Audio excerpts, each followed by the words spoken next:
How many of you out there have certain things that are holding you back?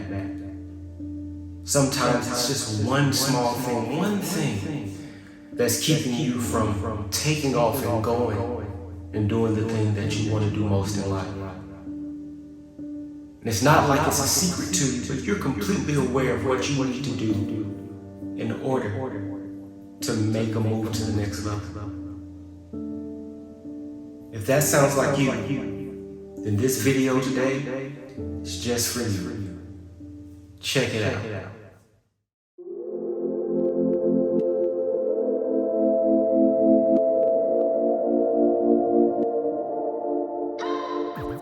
Hi guys, it is Dr. Cody Dukes and we are back again for yet another video. Now, I don't have to say it, but you already know what to do. Go ahead if you haven't already and like this video and subscribe to my channel.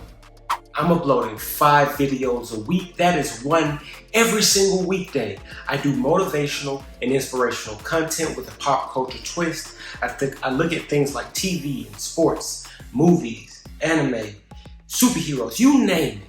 I try to find the motivational message in it and then deliver it to you in a way that you can take it, internalize it, and then implement it into your daily lives so that you can be the most successful person that you can be.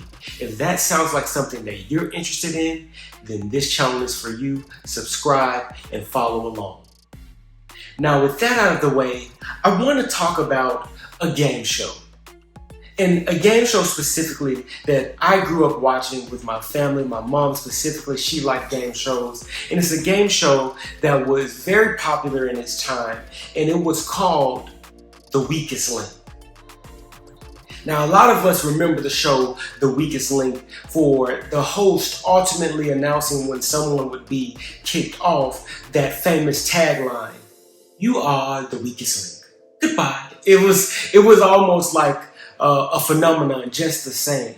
But the way the game worked from a broad viewpoint is that basically everybody was operating as a team at the beginning of the game, trying to answer questions to build up money to get to a certain benchmark of money in the bank. And then at the end of each round, teams would vote on who they felt was the weakest link as it related to answering questions. And then the game would reveal who was indeed the weakest link and who was the strongest link, who statistically performed the best and who statistically performed the worst. And then the game would, or the host would, basically eliminate the person that everybody voted on.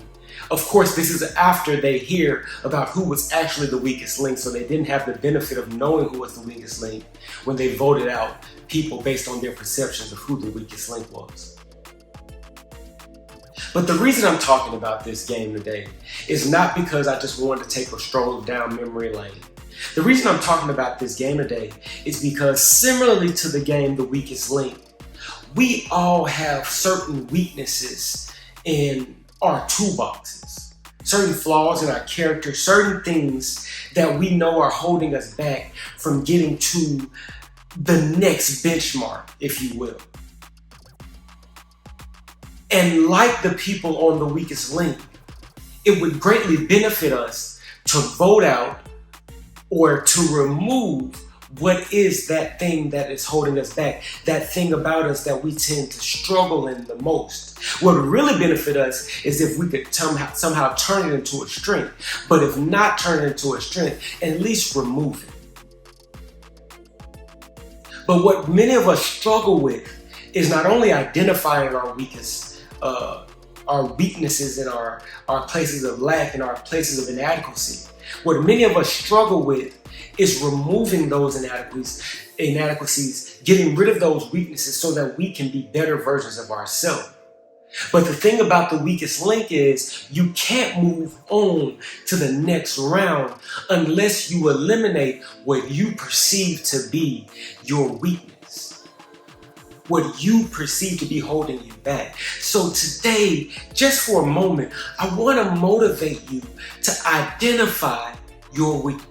Identify what is the thing that's holding you back. Identify what is the thing that you need to be working on the most. And if you can, make it a strength. But if you can't, you got to work on getting rid of that thing. I remember being fairly undisciplined. And one of the things that I did to eliminate that as a weakness, or at least turn it into a strength, is I began to practice fasting. Now, what's interesting is I was practicing fasting as a means to lose weight or to get fit, not as a means to develop discipline.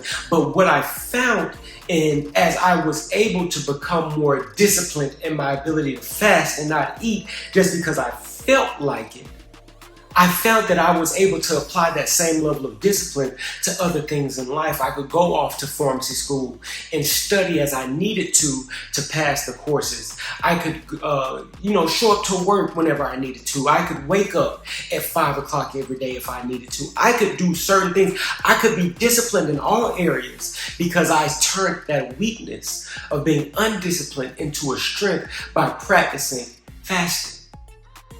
So I want to encourage you to find ways in which you can turn your weaknesses into strength, or in strengths. If not that, then find ways in which you can eliminate your weaknesses so that you can move to the next level of greatness in your life. And I want to say this thing also, because remember the thing I pointed out. People voted out who they perceived to be the weakest link. It was not based on what was actually, who was actually the one who was answering the most questions wrong or right. They were basing their eliminations on what they perceived to be weaknesses. Why am I bringing this up? Because a lot of times you're not in the best position to identify what are your most detrimental weaknesses. To identify what is the greatest weakness that's holding you back. A lot of times your perception about what's holding you back is not really the thing that's holding you back. And it'll benefit you to find someone that you trust on the outside to give you an unbiased and objective opinion on what your perceived strengths and weaknesses are. And in fact, you can even take Strength Finder assessments. I've taken them before. They help you to assess what it is that you're really the best at, so that you can learn to focus on those things, and maybe things that you thought you were good at that you're really not good at, that maybe you need to work on. So the keys here today is, one, identify your weaknesses and work on turning them into strengths and or eliminating them. And two, finding some tool to help you accurately identify what it is that you need to be working on so that you can move to the next level. That's the video today, guys. I'm not going to hold you long. If you haven't already, go ahead, hit the thumbs up. It won't hurt you and it won't cost you anything. It will simply help me to get seen more in the algorithm so that I can get my message out to more people. If you haven't already, go ahead and subscribe to the channel, hit the bell. I'm uploading 5 videos a week. That is one every weekday. I do motivational and inspirational content focusing on pop culture topics. I look at things like movies and sports, anime, superheroes, game shows apparently. You name it, I try to find the motivational, inspirational message in it and then deliver it in a way that is digestible so that you can internalize it and implement it into your lives so that you can be extraordinary. Guys, hit the bell. Join me on this journey. I'm trying to make all of you into the best versions of yourselves. I want to thank you for hanging out, sticking around if you made it this far. I want to beg you and implore you to keep coming back as we continue towards this journey of being extraordinary, of being great, of being successful. So, until next time, guys, peace.